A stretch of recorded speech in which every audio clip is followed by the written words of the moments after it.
భారత్ పట్ల చైనా అప్పుడప్పుడు తన వక్రబుద్ధి చూపిస్తూనే ఉంటుంది. పలు అంశాల్లో ఇండియాకు వ్యతిరేకంగా మాట్లాడింది డ్రాగన్ దేశం. అంతేకాదు సరిహద్దుల్లో కూడా మన జవాన్లతో హద్దులు మీరి గొడవలు పడ్డ సంఘటనలు ఉన్నాయి. అయితే తాజాగా డ్రాగన్ దేశం పరువు పోయింది. స్వయంగా ఆ దేశ యువతే ఈ పని చేశారు. దాంతో వారికి శత్రువులు ఎక్కడో లేరు, వారి దేశంలోనే ఉన్నారంటున్నారు పలువురు నెటిజన్లు. అసలు చైనా ఏం చేసింది? యువత బయటపెట్టిన మోసమేంటి? Let's watch.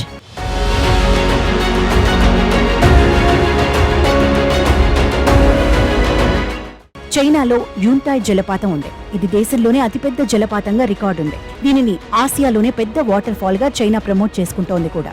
హెనాన్ ప్రావిన్స్ లో యూంటాయ్ పర్వతాల మధ్య పచ్చని అడవుల మధ్య ఈ వాటర్ ఫాల్స్ ఉంది. దాదాపు 1030 అడుగుల ఎత్తు నుంచి నీటి ధార కిందకు దూకుతుంది. ఒకవైపు గ్రీనరీ, మరోవైపు పర్వతాలపై నుంచి పడే వాటర్ ఫాల్స్ అద్భుతంగా కనిపిస్తుంది. చాలా మంది పర్యాటకులను ఈ యూంటాయ్ జలపాతం ఆకర్షిస్తోంది. లక్షల మంది సందర్శకులు దీన్ని చూడటానికి వెళుతుంటారు.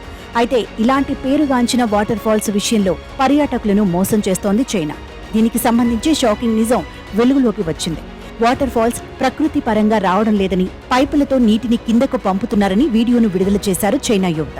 వారు ట్రెక్కింగ్ కు వెళ్లిన సమయంలో దీన్ని గమనించినట్లు పేర్కొన్నారు.